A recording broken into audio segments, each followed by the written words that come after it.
tardes con todas y con todos.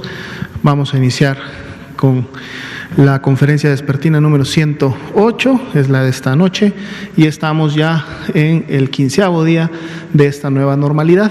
Como se estuvo anunciando durante el fin de semana y desde el viernes, pues el día de hoy entró a operar el nuevo semáforo de riesgo COVID para la semana que inicia precisamente este lunes y termina el próximo domingo. Veamos nuevamente, repasando cómo quedó definido este semáforo. La siguiente, por favor. Como pueden ver, las entidades federativas ahora tienen colores diferentes en relación al mapa de la semana pasada. Ahora tenemos 16 entidades federativas en naranja, 16 entidades federativas en rojo. Esperamos que la difusión que se le ha dado a este cuadro durante el fin de semana esté teniendo el efecto en la población para que usted que se encuentra en casa mirando esta conferencia vespertina se identifique en qué entidad federativa se encuentra en este momento y por lo tanto entonces tenga la información de qué es lo que puede llevar a cabo en un nivel de riesgo o en el otro. Y para eso precisamente vamos a repasar ahora las actividades para cada uno de los niveles de riesgo. La siguiente diapositiva, por favor.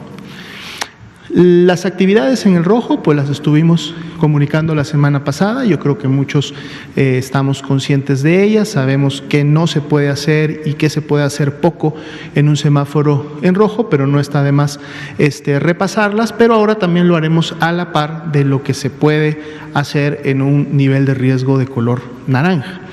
En el caso de los hoteles, en el rojo, decíamos la semana pasada, puede haber solo un aforo de 25%, pero que además este aforo debe de estar orientado a hospedar personas que están en actividades esenciales, que son las que pueden estar en su momento requiriendo de este tipo de servicios.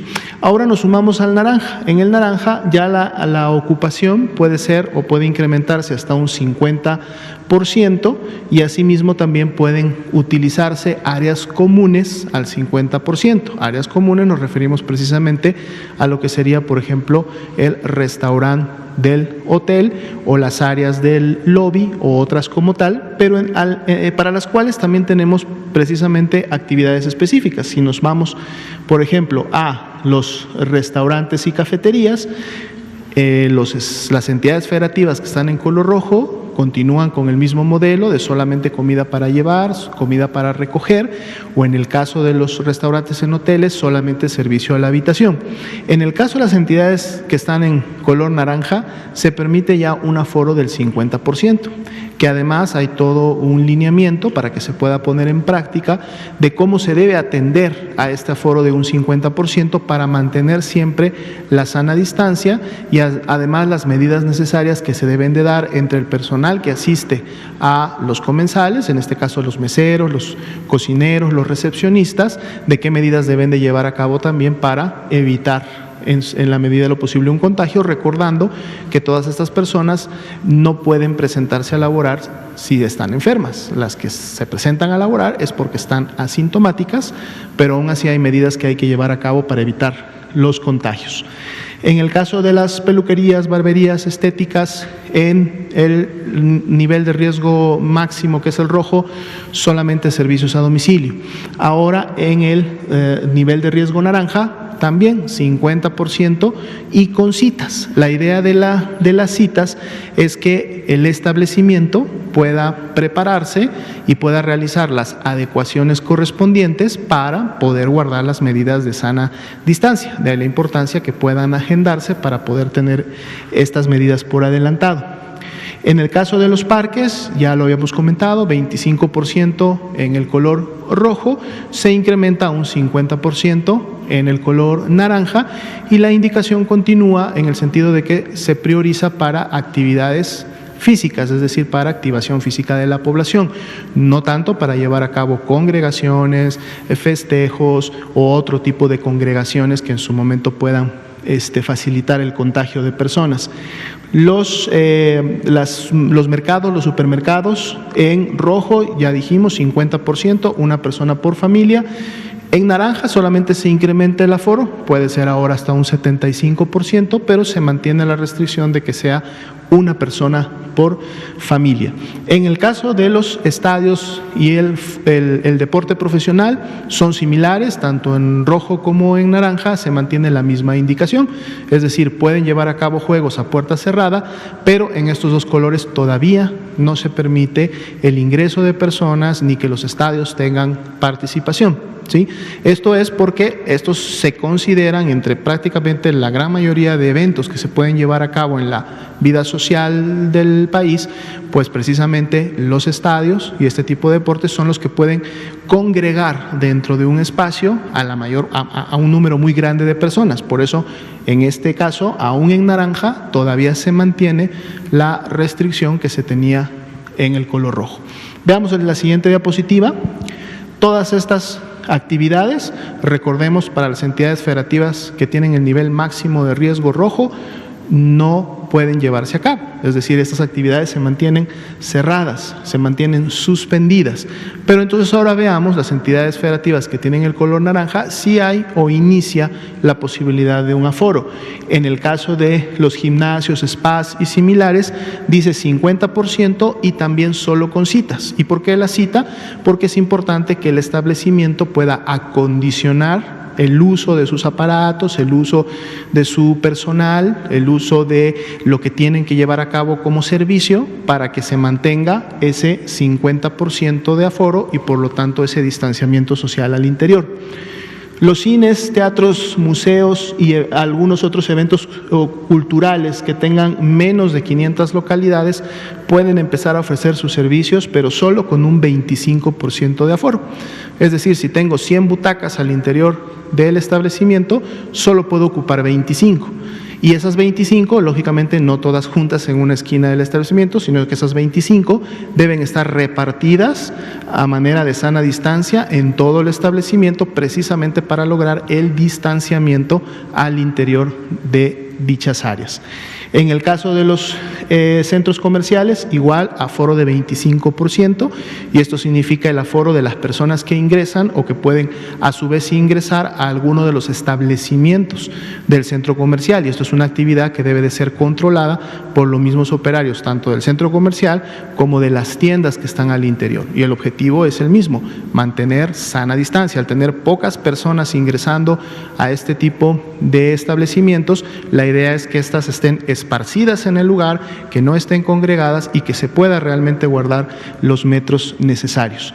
En el caso de los lugares de culto, 25% también pueden tener un aforo de esa cantidad, igual deben de estar distribuidos al interior de la iglesia, de la sinagoga, de la mezquita, del lugar de culto que dependiendo de la religión utilicen, deben de estar dispersos y guardando la sana distancia, además de las medidas sanitarias que se aplican al ingreso de cada una de ellas. Recordemos que en estos colores las personas con factores de riesgo y de la tercera edad, la recomendación todavía es quédate en casa, es mantenerse resguardados. Ellos reinician cierta actividad hasta que estemos todavía en un color amarillo y preferentemente en un verde. Todo lo que son congregaciones masivas como conciertos, congresos, etcétera, se mantienen todavía cerrados, ahí no hay cambios en los colores, así también como lo que son los bares y cantinas se mantienen todavía cerrados, ahí no hay diferencia al color rojo, ¿no? Esto lo vamos a estar repasando toda la semana para que la población quede bien informada y sepa cómo cuidarse y prevenir del incremento de contagios. Veamos ahora sí la primera diapositiva del panorama, donde tenemos la pandemia, cómo se ha estado comportando. Hoy día se redujo un índice porcentual, 1% de 23 que veníamos viendo prácticamente los últimos días, hoy está en 22, eso es muy poquito. Sin embargo, vemos cómo la región europea prácticamente ya se igualó en porcentaje a la del Mediterráneo oriental, la región de las Américas mantiene por encima del 50%, la hemos estado viendo fluctuando entre un 55 y un 54 en las últimas semanas, más allá de los números totales, ¿no? Pero definitivamente la pandemia a nivel mundial, por lo menos la pandemia reciente, la que ha ocurrido en los últimos 14 días, continúa concentrándose en la región de las Américas y ahora de una manera mucho más evidente. La siguiente diapositiva son las actualizaciones para las cifras del día de hoy. Más de 415,000 personas que han sido estudiadas, que fueron clasificadas como casos sospechosos de COVID, ingresaron al protocolo correspondiente.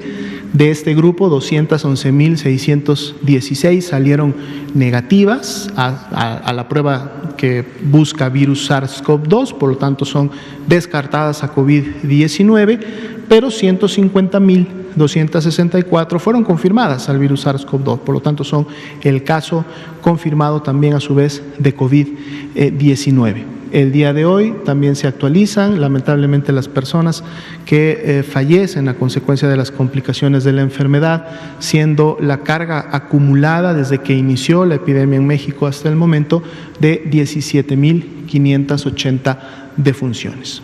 Veamos la siguiente diapositiva.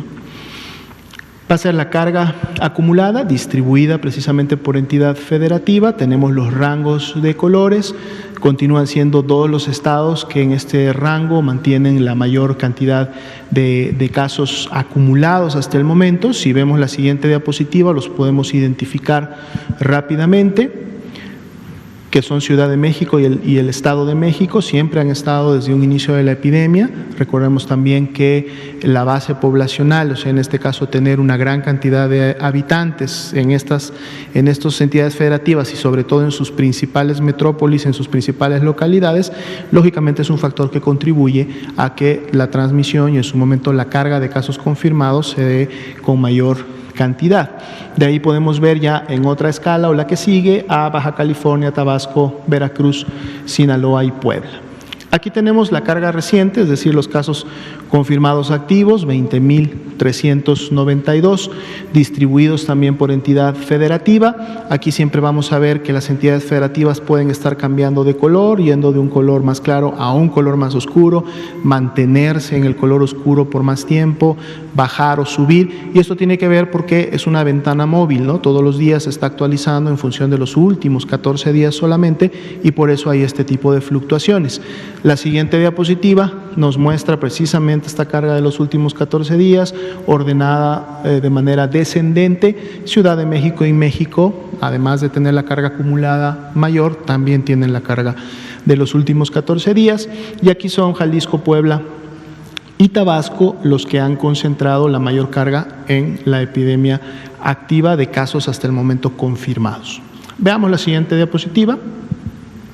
La distribución de las lamentables defunciones por fecha de ocurrencia, es decir, la fecha en la que se llevó a cabo el deceso.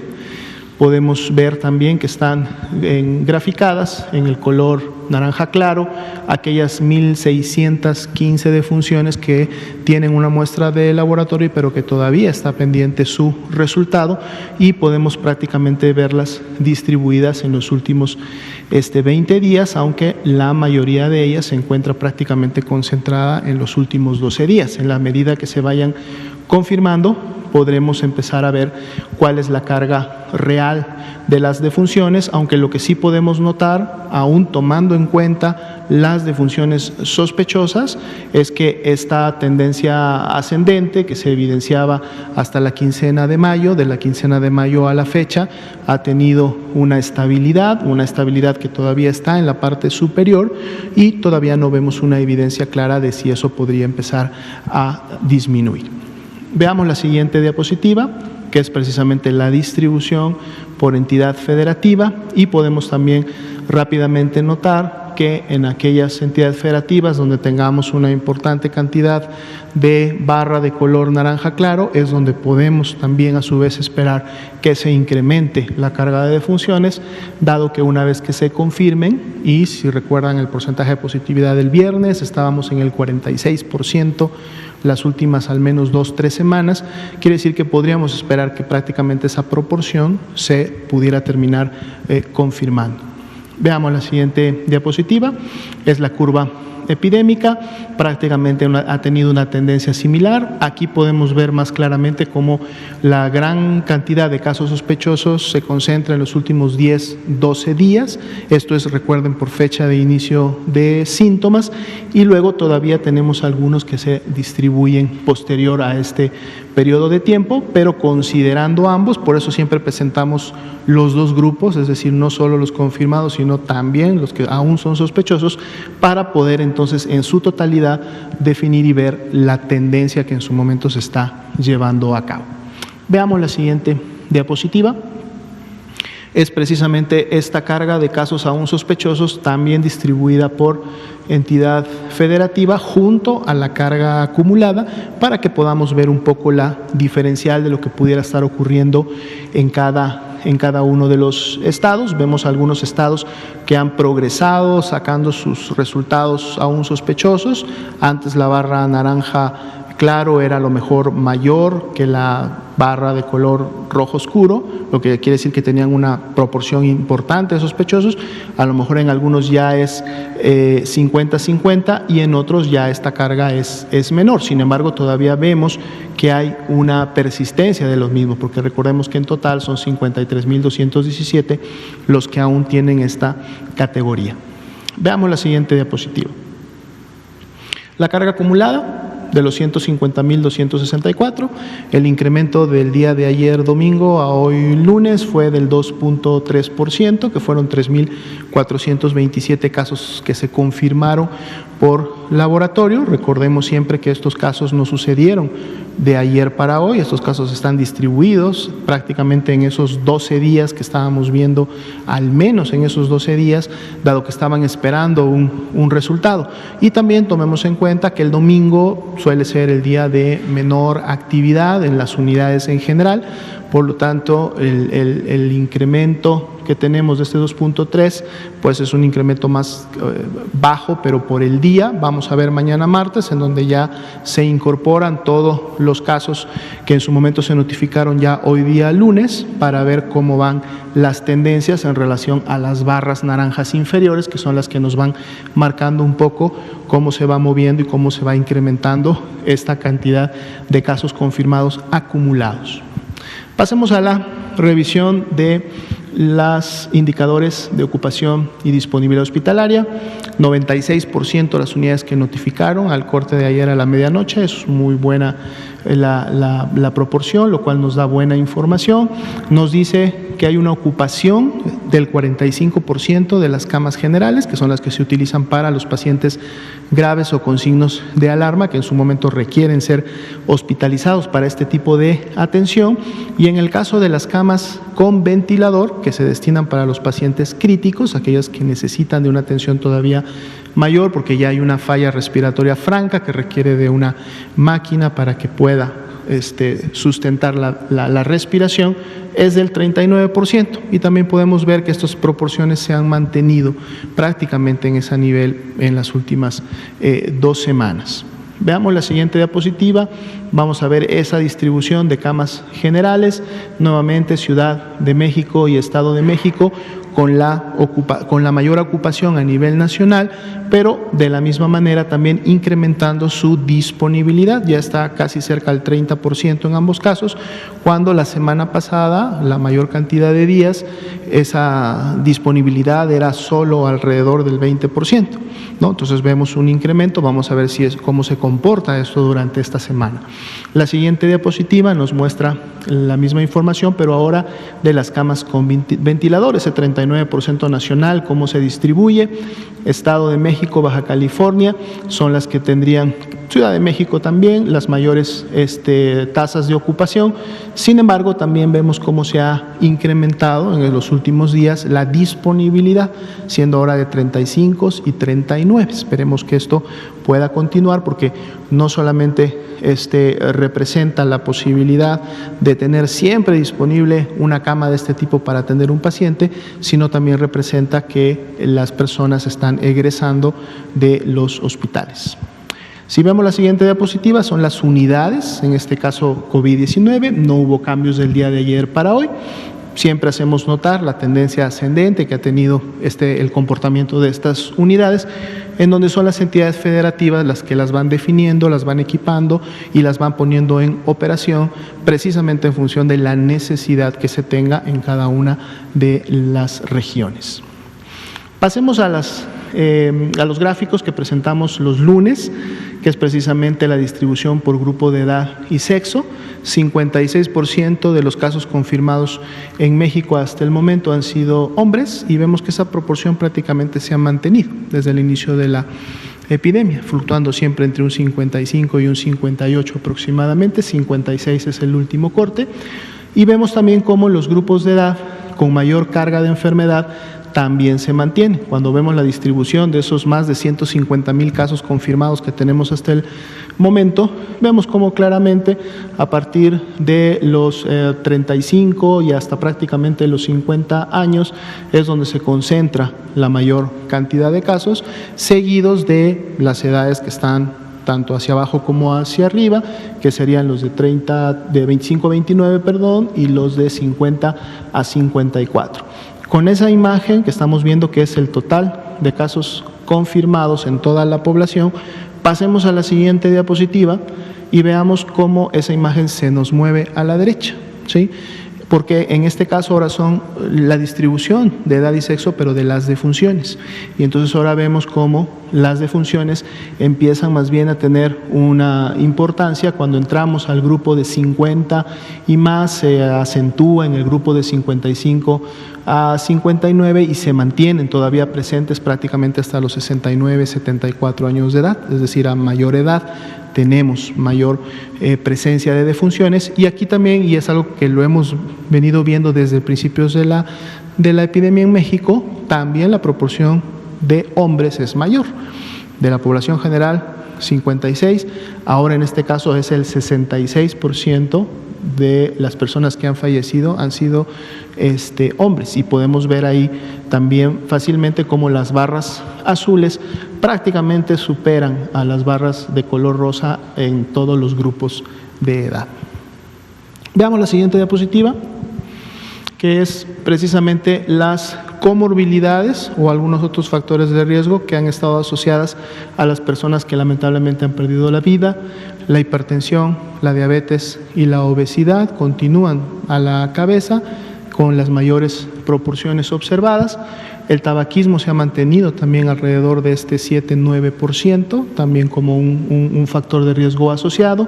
Otras enfermedades crónicas como la insuficiencia renal, la enfermedad pulmonar obstructiva, enfermedades cardiovasculares en menor proporción, pero también presentes, y digamos que con las menores proporciones observadas, la inmunosupresión, el asma como tal y el VIH o SIDA, que fueron en su momento expresados como una comorbilidad al momento de que se demandó la atención médica. Por lo tanto, con al menos una comorbilidad asociada tenemos al 72% de las defunciones, y un 28% de ellas no expresó o no se detectó, por lo menos durante la atención, alguna comorbilidad. Veamos la siguiente y última diapositiva. Son precisamente los índices de positividad, a diferencia de los que presentamos el día viernes, que es la positividad por semana epidemiológica, pero cómo se va presentando para cada una de las semanas. Aquí también las podemos ver cómo se han ido comportando para los diferentes estadios clínicos en que los pacientes han llegado o llegaron a demandar la atención, pero además podemos también ver la positividad acumulada. Lo que podemos notar, y lo hemos estado viendo desde que se inició el análisis de estas gráficas, siempre la positividad ha sido mayor en relación a mayor la gravedad de la persona. Los pacientes ambulatorios son los que han tenido la menor positividad, y digamos que la positividad acumulada, o sea, la que tenemos desde que inició la epidemia hasta el momento, es del 42%, la cual inclusive está cerca de ese 46% que veíamos para una semana en específico, y que sobre todo ha sido de las últimas 2 o 3 semanas hasta el momento de la epidemia. Sería la actualización para hoy. Muchas gracias. Gracias, doctor José Luis Salomía.